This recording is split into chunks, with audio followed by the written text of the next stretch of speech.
दोस्तों human psychology को scientific way में जितना डीपली स्टडी और रिसर्च करना कॉम्प्लिकेटेड और टफ है, उससे कई गुना ज्यादा आसान और इंटरेस्टिंग साइकोलॉजिकल ट्रिक्स को अपनी डेली लाइफ में अप्लाई करना होता है। तो दोस्तों इसीलिए आज हम आपके साथ ऐसे 14 साइकोलॉजिकल ट्रिक्स शेयर करने वाले हैं जिन्हें आप अपनी डेली लाइफ में आज ही से इजीली अप्लाई करके अपनी लाइफ को आसान बना सकते हो और जिन्हें जानने के बाद आप पहले जैसे नहीं रहोगे। So number 1, keep quiet and hold eye contact for satisfactory answer. अगर आपने किसी से कोई सवाल पूछा और उन्होंने जो जवाब दिया वो आपको सही नहीं लगा, हो सकता है आपको लगे कि वो आपसे झूठ बोल रहे हैं या पूरी बात अच्छे से नहीं बता रहे, तो यहाँ आपको बस करना यह है कि आपको कुछ देर के लिए बिना कुछ बोले बस उनकी आंखों में देखना है, बिल्कुल साइलेंट रहते हुए, और तब तक देखना है जब तक वो सच ना बोल दें। क्योंकि जब आप किसी से आई कांटेक्ट मेंटेन करते हो तो सामने वाला इस ऑकवर्ड टेंशन को ब्रेक करने के लिए सही और रियल बातें बताने लगता है, क्योंकि उन्हें आइडिया लग जाता है कि वो आपको अपनी बातों से बेवकूफ नहीं बना सकते। आपने उन्हें पकड़ लिया है तभी आप उन्हें ऐसे देख रहे हो। अब क्योंकि हर कोई साइलेंस और सीरियसनेस में अनकंफर्टेबल फील करता है और वो कुछ भी करके इस सिचुएशन से निकलना चाहता है, इसीलिए कई बार वो आपसे ऐसी इन्फॉर्मेशन शेयर कर देते हैं जिसे वो छुपा रहे थे।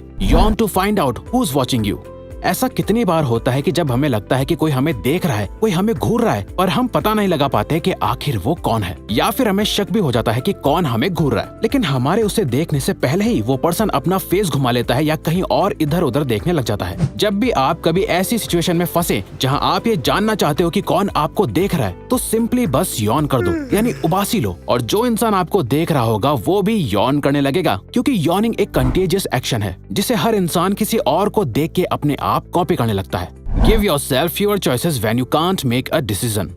दोस्तों क्या आप भी एक से ज्यादा चॉइसेस के बीच में कंफ्यूज हो जाते हो कि आपको क्या और कौन सा चुनना चाहिए? तो ये ट्रिक आप ही के लिए है। हमें लगता है कि हमारे पास जितनी ज्यादा इन्फॉर्मेशन और चॉइसेस होंगी हम उतने ही बेटर डिसीजन ले पाएंगे, पर ऐसा नहीं है। साल 2000 में psychologists Sheena Iyengar and Mark Lepper ने एक रिसर्च पब्लिश करी थी जहां उन्होंने एक जैम के 24 वेरिएंट्स को $1 ऑफ प्राइस पे सेल करे और अगले दिन उन्होंने सिर्फ 6 वेरिएंट्स ही रखे। इससे हुआ ये कि पहले दिन लोगों की भीड़ तो वहाँ आई, लेकिन 24 वेरिएंट्स में से एक चूज करना लोगों को इतना मुश्किल लगने लगा कि उन्होंने कुछ खरीदा ही नहीं। वहीं अगले दिन बहुत कम लोग ही उस जैम को देखने आए, पर पहले दिन के मुकाबले दूसरे दिन जैम की सेल ज्यादा हुई, जिससे ये साबित हुआ कि हम अपने आप को जितनी ज्यादा चॉइसेस देंगे हम उतना ही ज्यादा टाइम और एनर्जी वेस्ट करेंगे, और उसके बाद भी ज्यादा चांस इस बात के हैं कि आप गलत ऑप्शन चूज करोगे। इसीलिए खुद को हमेशा कम ऑप्शंस दो और उनमें से ही सोच समझकर डिसाइड करो। दोस्तों अगर हम अपनी बात करें तो हम 2 ऑप्शन से ज्यादा ना रखने का ही ट्राई करते हैं, उससे ज्यादा नहीं। For quick decision making, check eye colour for instant करिश्मा।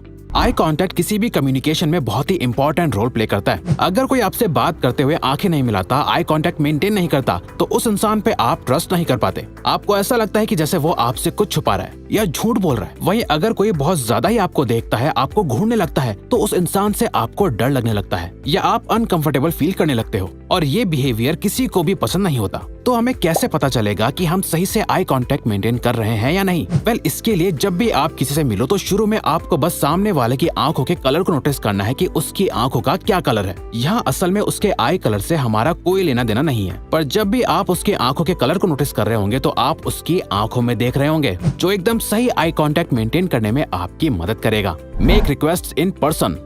किसी से भी मैसेज करके या अपने बेड पे लेटे हुए एक कॉल करके किसी से फेवर मांगना या कोई रिक्वेस्ट करना बहुत आसान होता है, पर अगर आप सच में चाहते हो कि सामने वाला आपकी हेल्प करे तो बजाय उसे कॉल करके उससे कोई हेल्प मांगने के बेहतर ये है कि आप उनसे मिलके कोई हेल्प मांगो, अगर पॉसिबल हो तो, क्योंकि इससे उनके ना बोलने के चांसेस बहुत कम हो जाएंगे, क्योंकि वहाँ आप उसके सामने प्रेजेंट होते हो, और ये ट्रिक सामने वाले पर्सन को साइकोलॉजिकली और इमोशनली ट्रिक करती है एक बॉन्ड या रिलेशन को मेंटेन करने के लिए, जो कि फोन कॉल पे नहीं होता।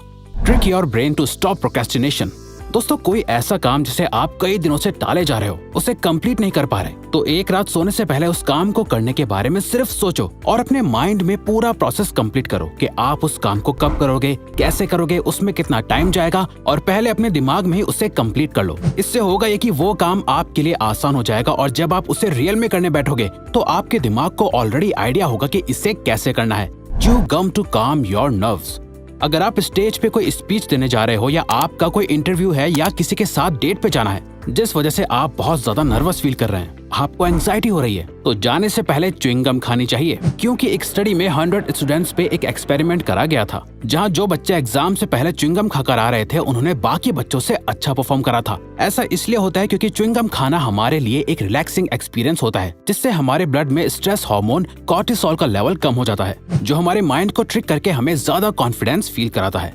Eliminate haters by asking for a small favour. अगर आपको ऐसा लगता है कि कोई पर्सन आपको पसंद नहीं करता या आपको हेट करता है और आप इस हेट को अपनी लाइफ से निकालना चाहते हो, तो उसके लिए आप दो चीजें कर सकते हो। या तो आप उस इंसान को ही अपनी लाइफ से निकाल दो या उसके हेट को खत्म कर दो। और इसके लिए इस साइकोलॉजिकल ट्रिक का यूज करो। उस पर्सन से कोई भी छोटा सा फेवर मांगो, जैसे सिंपली एक पेन मांगना। अब अगर वो आपको बहुत ही ज्यादा हेट करता होगा तो वो आपको सीधा मना कर देगा, या अगर वो पर्सन आपको पेन देता है तो इससे वो अपने दिमाग में आपके लिए परसेप्शन को चेंज करने लगेगा। वो आपके बारे में सोचेंगे कि आप शायद इतने भी बुरे नहीं हो जितना उन्हें लगता है, तभी तो आपने उन्हें फ्रेंड समझ के उनसे हेल्प मांगी। Trick yourself into a good mood. दोस्तों, अगर कभी आप थोड़ा लो फील कर रहे हैं, आपको कुछ भी अच्छा नहीं लग रहा और आपका मूड भी खराब हो रहा हो, तो सिंपली एक स्माइल करने से आप अपने ब्रेन को ट्रिक करके ये फील कराओगे कि आप एक अच्छे मूड में हो। क्योंकि हमारी बॉडी ऐसी बनी हुई है जहाँ हमारी बॉडी के अंदर की चीजें या इमोशंस हमारी बाहर की लाइफ को अफेक्ट करते हैं, वैसे ही हम बाहर से कैसा फील करते हैं हमारी बॉडी भी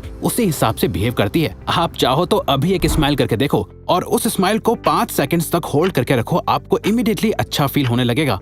राइट अवे योर वरीज। दोस्तों, हम सभी के लाइफ में कभी ना कभी कुछ ना कुछ ऐसा होता ही है जिसे हम फिर कभी भूल नहीं पाते और वो हमारे अंदर एक ट्रॉमा बन के रह जाता है। लेकिन कई साइकोलॉजिकल स्टडीज ने ये शो करा है कि अपने ट्रॉमेटिक एक्सपीरियंसेस को लिखने से आपका इमोशनल स्टेट पहले से बेटर हो जाता है। इससे आपका स्ट्रेस कम होता है और आप मेंटली हील होने लगते हो। ऐसा इसलिए होता है क्योंकि आपके साथ जो भी बुरा होता है वो आपके माइंड में हमेशा घूमता रहता है और आपको हर्ट करता रहता है। और हमारे माइंड की एक बात है, आप इसे जितना ज्यादा एक चीज को भूलने को कहोगे, इसे वही चीज उतना ज्यादा याद आएगी। इसीलिए जब आप अपने थॉट्स को लिख देते हो तो आप उसके बारे में अच्छे से सोच पाते हो और खुद को जज कर पाते हो, जिससे धीरे धीरे वो थॉट्स आपको परेशान करना बंद कर देते हैं। Remember everyone's names if you want to be popular.